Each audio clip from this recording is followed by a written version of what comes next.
Welcome you to अभ्यास institute of education. आज जो हम चैप्टर शुरू करने वाले हैं क्लास 9th के केमिस्ट्री का चैप्टर नंबर 2 जिसका नाम है is matter around us pure. पहले तो मैटर होता क्या है, चैप्टर 1 में हमने मैटर का मतलब समझा है। काफी कुछ पोर्शन 2020-21 के पेपर्स के लिए सीबीएसई ने डिलीट कर दिया था चैप्टर 1 का। सो अब नो क्लू कि आपने स्कूल में पढ़ा है या नहीं। अगर पढ़ा है तो आपको पता होगा मैटर क्या होता है, नहीं तो मैं आपके लिए बता देती हूँ।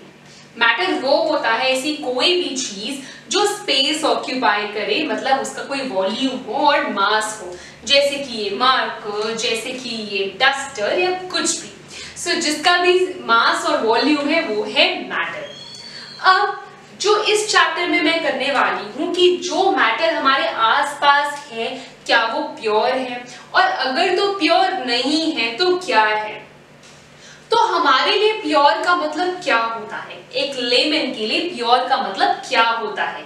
ये मेरे पास एक ऑयल है जिसमें क्लियरली एक चीज लिखी है प्योर, प्योर तिल ऑयल। तो सिमिलरली मेरे पास एक और पैकेट है जिसमें लिखा है यहाँ पे प्योर एंड हाइजीनिक शुगर।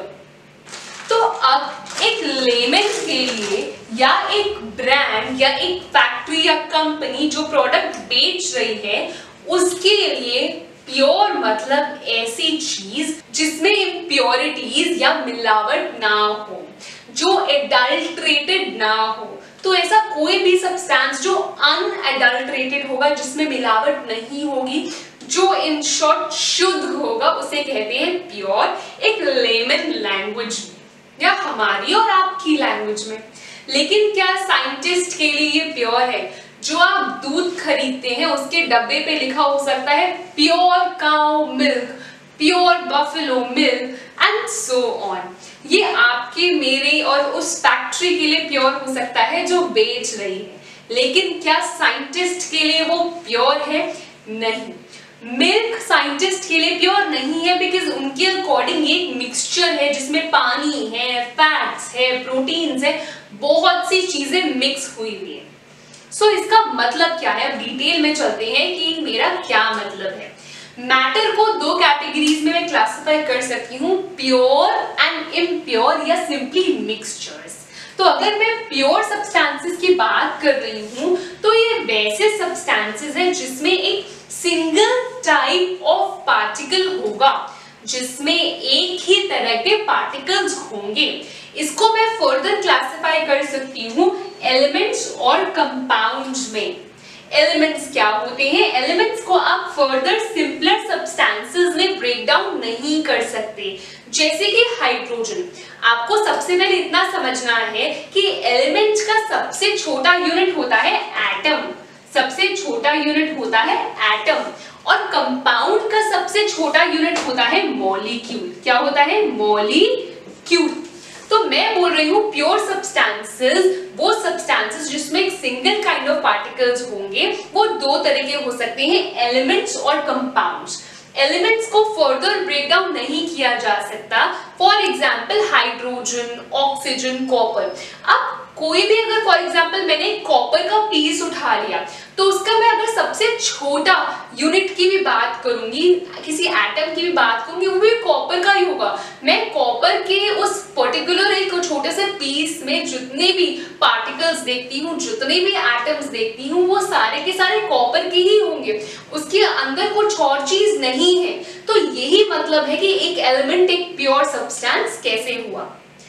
तो एक आगे देखते हैं कि अब कंपाउंड्स कैसे प्योर होते हैं। मैंने बोला कंपाउंड जो दो या दो से ज्यादा एलिमेंट्स से बनता है पर उसकी फिक्स्ड कॉम्पोजिशन होगी। जैसे मैंने वाटर बोला तो वाटर इज H2O, मतलब 2 atoms of hydrogen and 1 of oxygen. अगर आपने चैप्टर नंबर 3 करा है, नहीं करा तो आप हमारे चैनल से इसकी वीडियोस फाइंड कर सकते हैं। तो अगर आपने करा है तो आपको एटम्स क्या होते हैं, फिक्स्ड कॉम्पोजिशन क्या होती है, ये सब का आइडिया होगा। अगर नहीं तो आप हमारे चैनल से ये चैप्टर पढ़ सकते हैं। तो अब बेसिकली अगर मैंने वाटर की बात की तो वाटर H2O, तो उसमें क्या है, उसकी एक फिक्स्ड कॉम्पोजिशन है, उसमें हाइड्रोजन और ऑक्सीजन की।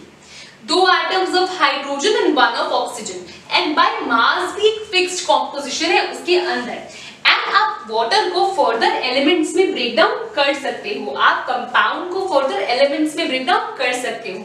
अगर मैं बोलूं H2O में से मुझे हाइड्रोजन और ऑक्सीजन अलग चाहिए, that is very much possible by the chemical and electrochemical processes, जिसका नाम है इलेक्ट्रोलिसिस। तो इलेक्ट्रोलिसिस के थ्रू मैं पानी में से हाइड्रोजन और ऑक्सीजन निकाल सकती हूँ।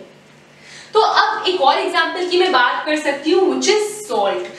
तो सॉल्ट NaCl, सिमिलरली इलेक्ट्रोलिसिस से इससे भी मैं सोडियम और क्लोराइड निकाल सकती हूँ, आयंस निकाल सकती हूँ। तो अब आप बोलेंगे यार इसमें अगर मैं पानी की बात कर रही हूँ तो आप बोलोगे यार पानी में तो अब मैंने अभी बताया कि हाइड्रोजन भी होता है और ऑक्सीजन भी होता है, तो एक सिंगल टाइप ऑफ पार्टिकल्स कहाँ से आ गए? मैं बोल रही हूँ हाइड्रोजन भी है, मैं बोल रही हूँ पानी में ऑक्सीजन भी है, तो ये सिंगल टाइप कैसे हुई और ये प्योर कैसे हुआ?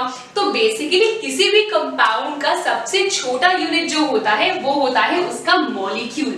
आप पानी में कोई भी मॉलिक्यूल उठा के देख लीजिए, उस मॉलिक्यूल का फॉर्मूला होगा H2O। मैं पानी में से किसी भी अगर मॉलिक्यूल की बात करती हूँ तो उसका फॉर्मूला होगा H2O। तो देखा जाए तो उसका जो सबसे छोटा यूनिट दैट इज मॉलिक्यूल है, उस हर मॉलिक्यूल का केमिकल फॉर्मूला सेम है, और इसीलिए पानी भी एक प्योर सब्सटेंस के अंदर आता है, under the category of compounds. और ये भी याद रखना है कि जो कंपाउंड्स होते हैं वो केमिकली बॉन्डेड है, वो केमिकली कंबाइंड है। अगर आपको ये चीज समझ में आ चुकी है तो अब हम चलते हैं दूसरी तरफ। ये तो बात की हमने प्योर सब्सटेंसेस की, अब हम बात करने वाले हैं मिक्सचर्स की। मिक्सचर्स में 2 या 2 से ज्यादा प्योर सब्सटेंसेस मिक्स होते हैं और जनरली फिजिकली कंबाइंड होते हैं, और जनरली फिजिकली कंबाइंड होते हैं। सो 2 या 2 से ज्यादा कंपोनेंट्स या 2 या 2 से ज्यादा प्योर सब्सटेंसेस जब फिजिकली कंबाइंड हो उसको कहते हैं मिक्सचर्स। अब अगर मैं एग्जांपल्स की बात करूं तो सॉइल, सी वाटर, आप बोलेंगे सॉइल और सी वाटर कैसे मिक्सचर है? सी वाटर में आपके पास नमक है, उसमें पानी है, और सॉइल की भी बात करूं तो गैसेस है, लिक्विड है, इतना कुछ है उसके अंदर कि ये 2 या 2 से ज्यादा प्योर सब्सटेंसेस या कंपोनेंट्स उसके अंदर आ जाते हैं, इसलिए वो कहलाता है mixture.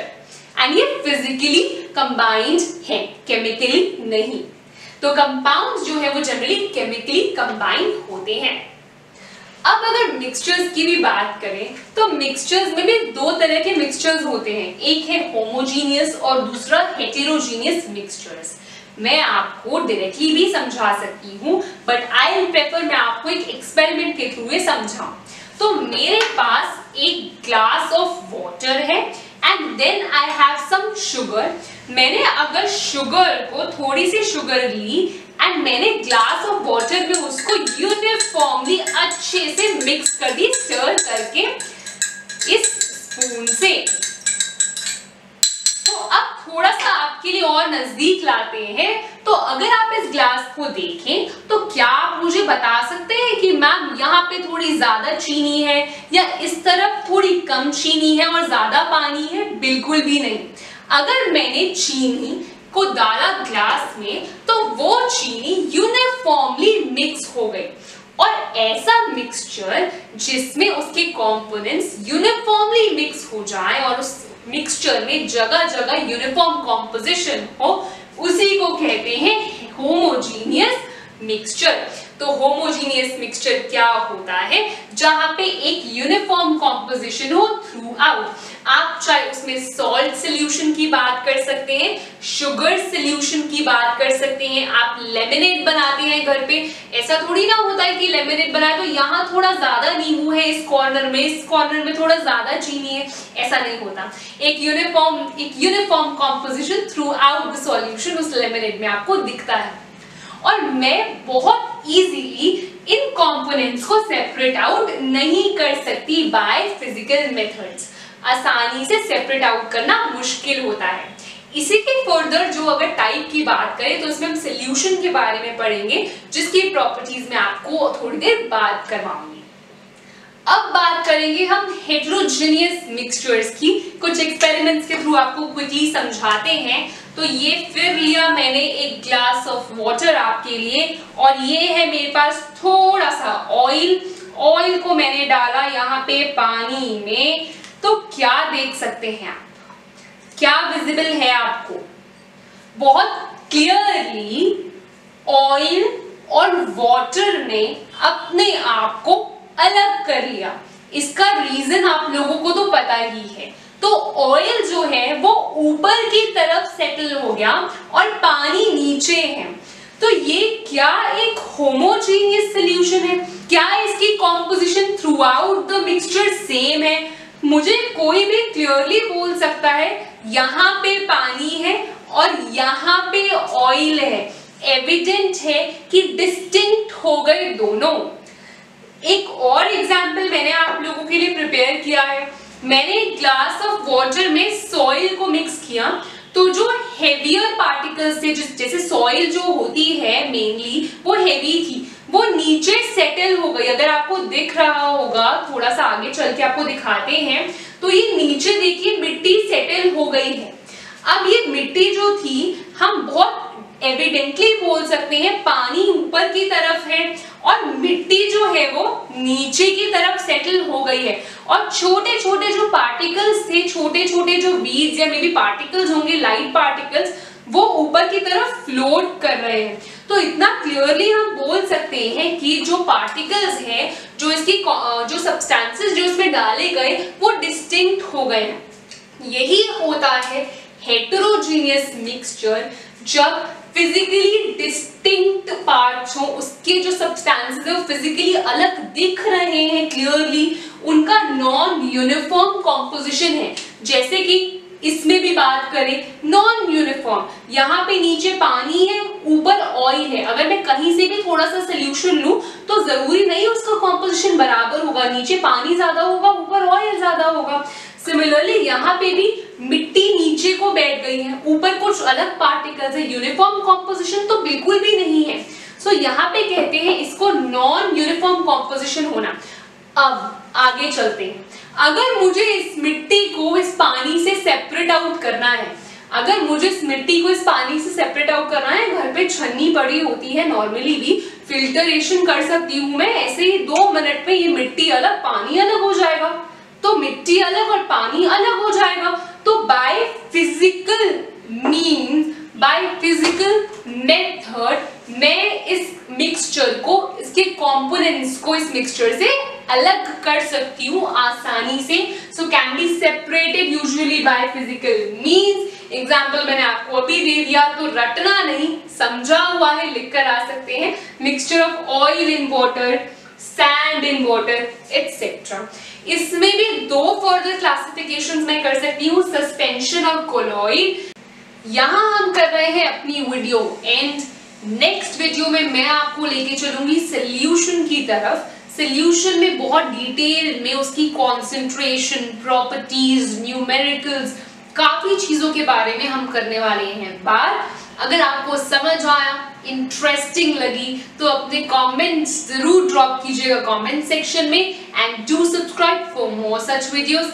Hit the like button and the bell icon for more notifications. Thank you and a very good day. Keep watching, keep learning.